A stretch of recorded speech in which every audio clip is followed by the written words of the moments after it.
Power does what it wants. Power does what it wants. Power does what it wants. Okay, so Opelika Police Department, Opelika, Alabama. It's November 10th, and as you can see, it's raining out. We've been out here in the rain today, and like the mailman, we get stuff done, rain or shine. Crispy Nation, we don't stop. This isn't something we want to do. This is something we have to do. Thank you, sir. Yeah. All right. Seems pretty nice and inviting.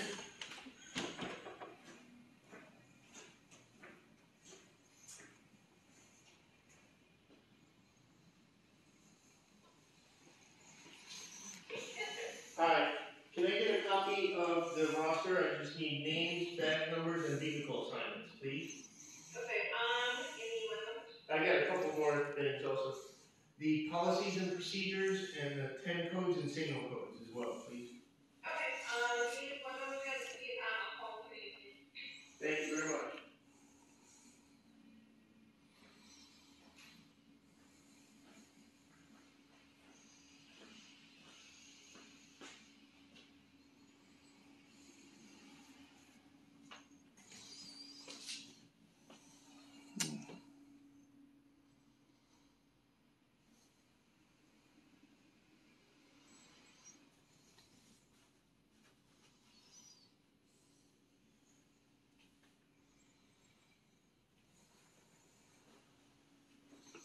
Police, that's an old Indianapolis police, because they don't have police there anymore. It's the IMPD, the Metro. Gratitude. It's appropriate for November. Treasure Island, Florida.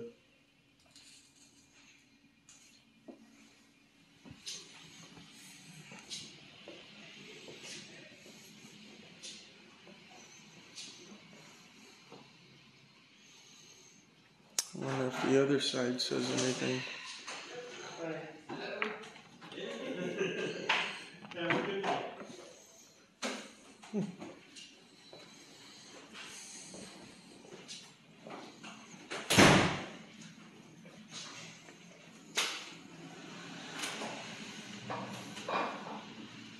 What's your name? Charlene Matthews. Hey, how y'all doing? Great, how are you, sir? Pretty good. Okay. Guess you guys had some questions? I'm Phil. Shane, nice to meet you. I'm with Bank, Both Action News. Okay. And I was just asking for the roster, so we can know who patrols our streets, names, badge numbers, vehicle assignments. And I want to know the policies and procedures, so I know if you're allowed to do certain pain compliance on somebody, or if it's out of your procedure to do it, if I witness it or something. And I want to know the signal codes and dispatch codes, in case I'm listening to a scanner, I know what you guys are saying. Okay, so some of that information is available through like the Freedom of Information Act. Right. And the city has a policy, a way that you would apply for that information. You fill out some stuff and submit that, and some of that information would be Can I get you to help me fill it out, please? So nobody could say they couldn't read my handwriting? Yeah, let me see if I can find. I'll get the form, Okay. and we can go through that and you know, get it submitted to you. Then it goes through a process through the city attorney, through the city administrator, and whatnot, and then we go through that. Is it just because of the body cams that I'm asking for? Because the other stuff should be readily available, right? Like your roster. No, the body cam stuff, depending on what you're asking for, all of it goes through that. You know, like if we have an officer, like we're having an interaction, if you ask for my name and badge number, you know, that I can give you. And what is that, by the way? I'm Shane Healy, I'm the police chief. Oh, right, thank you. So, you know, the officers would give that readily, not a problem. But if you're looking for like a roster and things like that, it's just another step in the process. But all right. Yeah, body and then so some of the things are readily available through, you know, the website. You know, like I'm not mistaken, I think there's a link in there that talks about like the radio 10, what we call 10 codes. Okay. some, policies and procedures are available throughout that process to you. So, not a problem to have or get or anything like that. So, let me go find the form, print it off, and then we'll go through it. How's that sound? Sure. And this building was built a year ago, somebody said? No, actually, this building, we've been in it 3 years. And how torturous is it to smell that place across the street? Some days it's worse than others. Yeah, some days, I'm glad that the windows don't open up like you can't open crack them open, because then they be smelling it all the time. Yeah, so it's pretty good, but yeah, we love this building. It's great, just nice to be able to have a nice place to be able to work out of. And the old building was didn't have a lot of windows, so you couldn't even tell if it was daytime, nighttime, rain. It's raining now, you wouldn't even know it. So, I noticed that was unplugged. Is that because you guys are coming in and out so much, and you're? It's just every time we come in and out, So people will watch us and they'll be like, "That's a correction that needs to be made. Maybe we should just get rid of that thing altogether." Or we don't have a whole lot of people, general public, that goes back through there. So, right.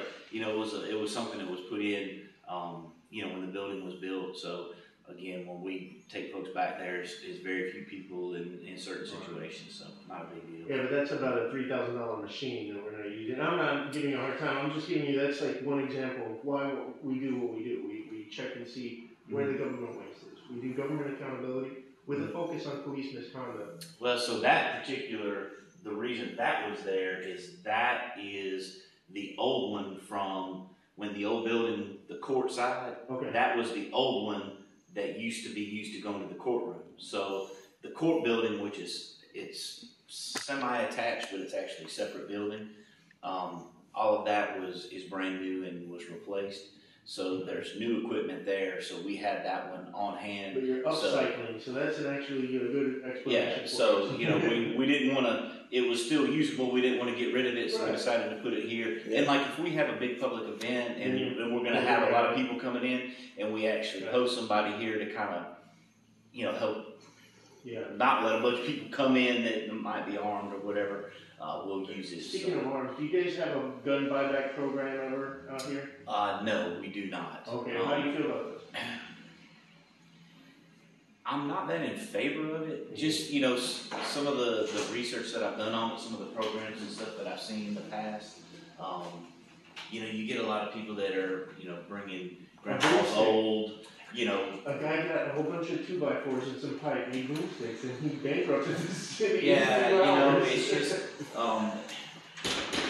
you have to balance what the idea is and balance that with what is the real solution. Yeah, and is it worth it? You know what I mean? Right. That cost analysis, really like a cost analysis type process. Exactly. Is it worth, using government funds to buy something when we know the bad guys aren't going to bring their guns and Exactly. It's just somebody who feel guilty from what they saw on TV and they're like, Man, I just paid $2,000 for this Mac 10, but they gonna give me $50 for it down at the park. Gas cards out in Miami. Yeah, so it's just, you have to kind of look at that. Same thing with some of the drug buyback stuff. You don't get illicit drugs, you end up getting all these prescriptions. Well, there's already processes, through pharmacies that do this type of stuff. A lot of different nonprofits do, prescription buyback or a day where people can come turn that stuff in. And depending on if it's controlled substances or not, it has to go through the DEA. Right. Well, if that comes to us as the police department, now there's a whole bunch of extra steps that we have to take if it's controlled and police reports and all this stuff, where you can go other places and you don't have to go through all that. You can actually turn those in. So, we just try to kind of balance out how to really effectively do this stuff. Right. So, a lot of police departments have like old mailboxes, it looks like, for the drug turn-in. You guys don't have that here? No. Okay. Like I said, there's several organizations in town that do those throughout the year. A lot of the pharmacies kind of have, built-in programs, so it's just it's easier for us to refer people to those programs that are in existence and have processes. Then have to deal with all the extra than us having to start something from scratch. Why reinvent the wheel? Yeah. Again, if it ain't, we want to do and use some of our resources, we want to try to find a need that hasn't been covered yet. Right. Makes sense. So kind of approach it from that standpoint. that makes sense. If it ain't broke, don't fix it. So I had a Fourth Amendment question. Okay. Sometimes here people will get trespassed from someplace. Okay. Now, in order to issue a trespass on someone, let's say it's a lawful trespass, this is a private property and they're being trespassed. Unlike some unlawful trespasses that we'll see, if a citizen hasn't committed a crime on public property, you shouldn't be able to be trespassed for it. You would have to commit a crime there for we the people to want you to be trespassed. Anyways, in that situation, one of your deputies or one of your officers comes up and wants to identify this person that is to be trespassed, do you believe it's lawful to demand an ID at that moment, or should they be given a chance to exit the property unless they come back and commit the crime of criminal trespass? They should be. So Alabama law says that that person that we contact has to identify themselves, name, date of birth, and the reason. Explanation of your actions. Exactly. So that's built into the Alabama law. So yes, in Alabama, if it's 15-5-30. If there's if it's there, they have reasonable suspicion of criminal activity. Right. Exactly. So, but the question's posed if we're called and it's a criminal trespass situation, then there's going to be that reasonable suspicion that a criminal trespass is occurring. So we're going to do that. Now, if you take away the first part of your question, then maybe not. Right. You know what I mean? So a lot of it, and that's where you got to be careful when you get into these, what if this, what if that. Right. Sometimes just a little bit of a change in the question can change the answer dramatically. And I think basically what he's trying to say is that for a trespass warning, like the way trespasses work is you have to be warned either by signage or the owner telling you to leave, or and then that's a trespassing warning. By Alabama law, that is not 100% correct. So you as a property owner, your personal property, if you do not want somebody there and you ask them to leave and they do not leave right away, that in and of itself is criminal trespass. So they don't have to say, "Hey, I'm trespassing you. You need to go." If you go, that's their warning. Now, if they come back, that's trespass. But if you do not go when they tell you to go, then that in and of itself is criminal trespass. Right. So again, it depends on what is the situation. So let's say that somebody says, "Hey, I don't want you on my property," and you leave their property. But the police still come and they're talking to you. They may facilitate that warning kind of thing. Yes. But you're not in jeopardy of having committed that crime because you did leave their property. You stayed there. Now you're getting told basically, "Hey, you're not allowed to come back on this property," and everybody kind of goes their separate ways. So again, and that's how we see it, is because basically what happens a lot of times, and we don't do private property, so we're talking public property. So in public property, there's what's known as a liberty interest that every citizen has because we all pay taxes. Yeah. So yes, and again, now you're getting into changing that what if a little bit. Yeah, so it does. Yes, it really is. It is, and it depends on again what is the situation. There's all kinds of things that go into it. Now, Alabama has medical marijuana is allowed. So, what's your policy and procedure on if you smell it in a car? Do you have to? Okay, so the Supreme Court has just ruled on this that Alabama Supreme Court several. I'm sorry to interrupt. I know Georgia Supreme Court. I think the Alabama Supreme Court too. So. Part of the problem that you run into with that is because it is still against federal law, it is still the odor of marijuana is probable cause to be able to search a car, irregardless of medical marijuana. In Alabama, medical marijuana it is not the green leafy vegetable material. You cannot possess marijuana that you could roll and smoke. It's not medical marijuana. There's no, I didn't know. There's not a piece of the law that says that let's say you have, I don't know that much about it, but glaucoma. There you go. And then they say, okay, you can go buy a bag of weed and you can roll smoke, it's going to help with glaucoma. The medical marijuana law in Alabama does not cover that. You don't get a card to be able to say, hey, you can have a bag of weed in the car, in essence. Wow. So in Alabama, it has to be, prescribed through a doctor, but it's going to be Like a the extracts or something. of marijuana. So it'll be in a pill form, a suppository, Okay. I don't want liquid, suppository. like Speak for yourself. CBD oil, with a higher THC content, stuff like that. So those things you're allowed to possess, but The odor you're not going to come into the odor doesn't go along with those products. Unlawful. Exactly. Right. Yeah, So, and every state's different too, so it's always nice to figure. Exactly. So, some of the other states that have medical marijuana, as a citizen, you go through a process and you're given a license, a card of some sort that says, hey, you can have in your possession, marijuana up to a certain amount. Doesn't matter what state it's in. You can have this much. And, Like California's like that. Yeah, so again, depending on the individual state and what that law says. So in Alabama, we haven't run into that. Right. We've run into it a little bit more with hemp, because hemp and marijuana are really closely related. Right. Hemp is not. It does have some THC in it, but it is not supposed It's to. a different kind, like yes, it is. So, but it looks the same. Yeah. Right. Smells similar. It is a little different, but again, that's kind of one of those nuances that an officer smells it, they may come across it. But we're gonna try to investigate that to figure out, hey, is this hemp? Is this marijuana?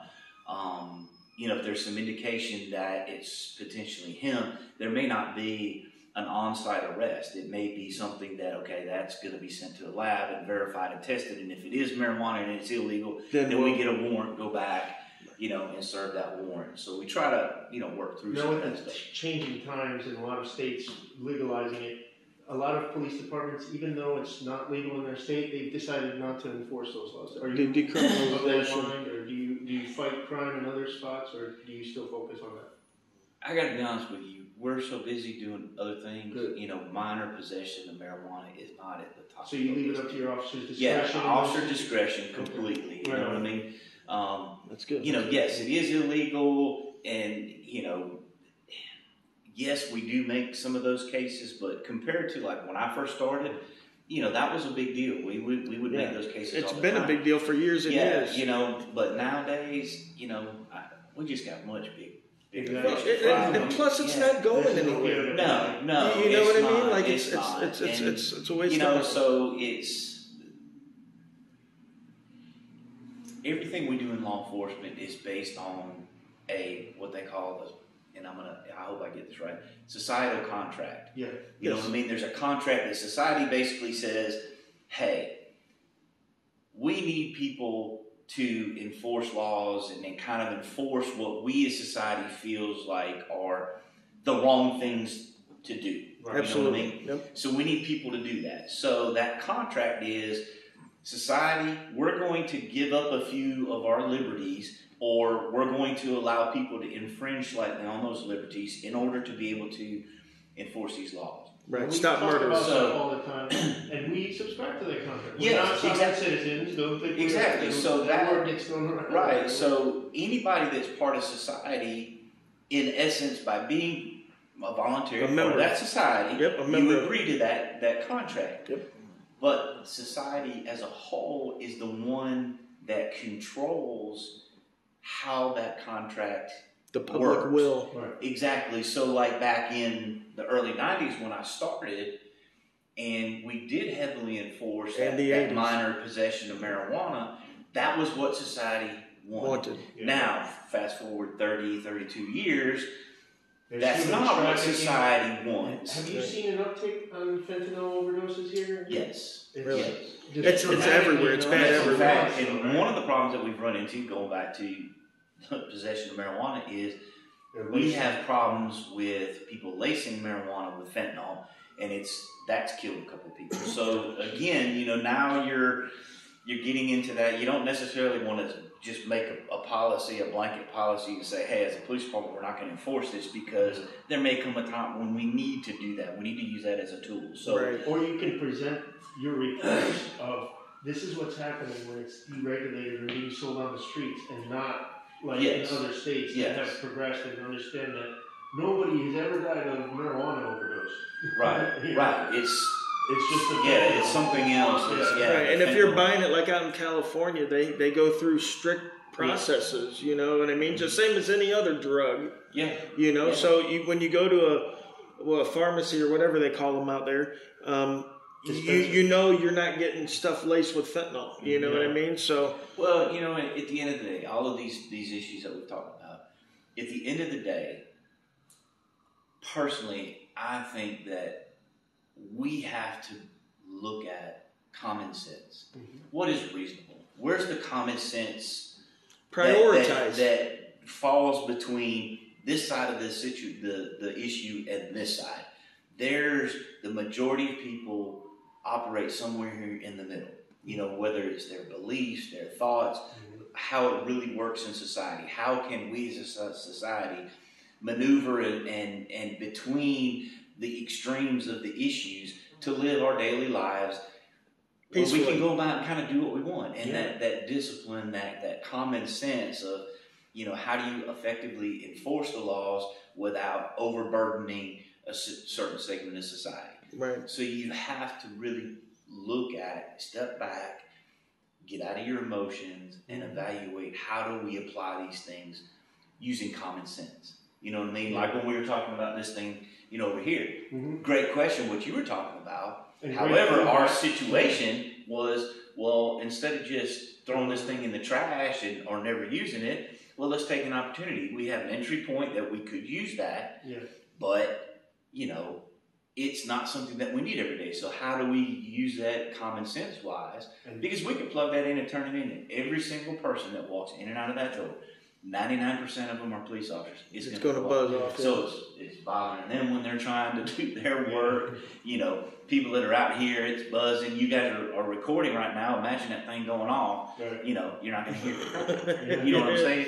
So, again, trying to figure out those common sense application, real world applications of what is the law here? What is public perception? How do we really effectively do our jobs to be able to, work with our community? And the other side, another point of view on that is what is okay here and what's acceptable here in Opelika is really independent of what's acceptable, let's just say, in our sister center in Auburn. Or New Jersey.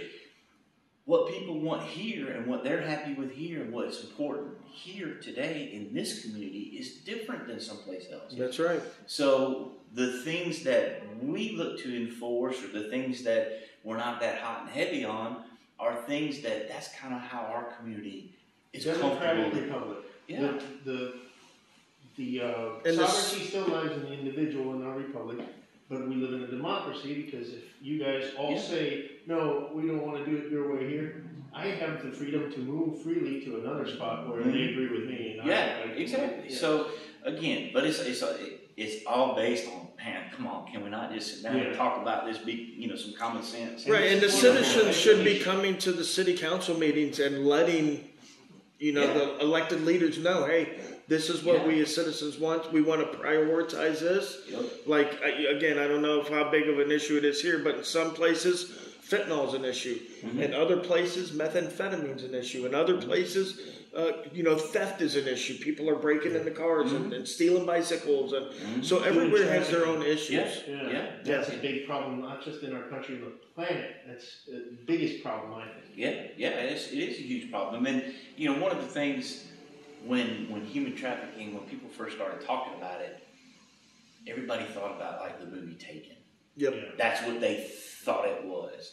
But that's not really what it is. In real life, you got to look at things like prostitution. Girls just thrown out. She can't escape with you because he's got her on a chain. Exactly. Do you know CASA here, a Community Action Stops Abuse location? For battered spouses? So yes, there are some battered women's resources here.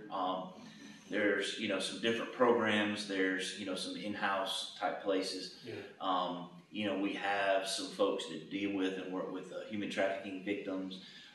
Access to resources that we can get to them.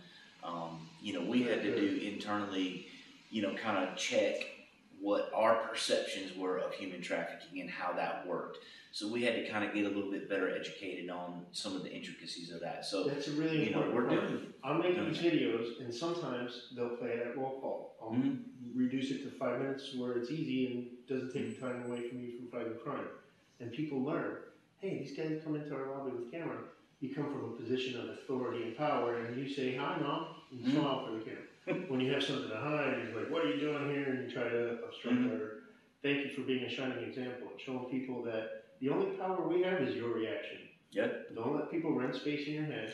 Yeah, because we hate stuff like, oh, these guys are just out here to bait us. And I'm like, I'm not baiting anybody. I'm practicing my rights. It would be the same thing. I don't know if Alabama's an open carry state, but okay, so it would be the same thing if I was walking down the road with a gun on my hip. I mean, it's my right. I shouldn't be stopped. I shouldn't be harassed, and I definitely shouldn't be said that I'm baiting anybody by exercising a right. I get asked for my press pass all the time, and it's at the top of page 33. Yeah. I mean, because that's all we really want. We want the same thing most people want. We want to do what we want to do within the law. And we want less government interfering in our lives. That's it. If I never see government again, I mail them a tax check, I'd be more than happy with that, unless I've done something wrong. You know what I mean? Then absolutely, I'm part of the social contract. I am a member of whatever society I reside in. So I'm expected to adhere to those laws. Exactly. So if I were to pull out a rug right now and just face east and start bowing and praying and stuff, nobody should ask me for my religion pass. Right. Exactly. Yeah. Excuse me one second. Good man. Hey, thank you. You're welcome. Well, we've People taken are gentlemen, and people are not for the same reason. It's the way we were raised. Yeah. So kudos to your parents, Chief. Yeah, I've taken up enough of your time, sir. I'm gonna go hit that barbecue next door. Do you want me to order you some brisket? You want something? No, I literally just got done eating, so I appreciate it though. Yeah, brisket, burnt tips for that. Okay, I'll get our order in. Hey, thanks again. My name's Finn. All right, Shane. And I'm George. Y'all be safe. Y'all take care of yourselves. And you can find absolutely. it Wright's Crispy. Wright's like when you're Wright's and crispy spelled correct. Yep. And he's majorly awesome. Yeah, here, let me give you a card. I hardly ever carry cards with me, but today I'm like, you know what? I'm going to carry some cards. Yeah. And I left her the email, so if you guys do end up sending me that, I put all my information there. You could put it through David or whatever and find all my information. All right, so the one question I do have, because of the way the law is written in Alabama, are you an Alabama resident? No. Okay, that's one of the things for the Freedom of Information Act thing. You have to be a resident of Alabama to be able to file that. Okay. So, Really? Because I've never had a problem before. I don't know who's decided that, how that works, but I do know that's one of the first things that, Because I know, like, Tennessee. This is one of the first things to get that change. To have transparency for everyone in the country. Yeah, so, obviously we don't have any influence on how that works. Well, but it goes against a federal ruling. In the 11th Circuit Court of Appeals, there's a case law called Smith v. Cumming. Have you heard of that one? That gives us the right to, it secures our right to inspect our government employees on the government dime for matters of public interest. Now, if I'm from Florida, I still pay federal taxes that you guys receive here, so you are subject to that scrutiny, and we the people, we want to know how our money is being spent. Right, because along with the social contract of Opelika, we're also involved in the social contract of Lee County with the state of Alabama and the United States government. Yeah. So we're all involved in that. And I know related, and I don't know when that case law Smith v. came out. Cumming 2000. Yeah, early 2000. So there was a ruling last year through a civil lawsuit that involved a use of force incident down in Baldwin County, where it went all the way up through the 11th Circuit. I think it may even went to the Supreme Court. I don't know if they ruled on it yet or not, but having to do with that same thing, and they upheld the part of that where it talked about Alabama residents, since it had to do with the state of that. So Yeah. you know, that's one of those things. I'll have to look into that's that. why Me we too. have that process, because I can't be an expert in everything. Right, right. You know what Yeah, I mean? no, who can? Who can? Yeah, I mean, there's so exactly. many goddamn laws, and they make more every year. They don't want to do it very quick. So. Yeah. Yep. Exactly. All right. You know, I had that conversation this morning with my sergeant. You know, I've been doing this almost 13 years. That's right. Well, that barbecue's smoking, and it's calling me.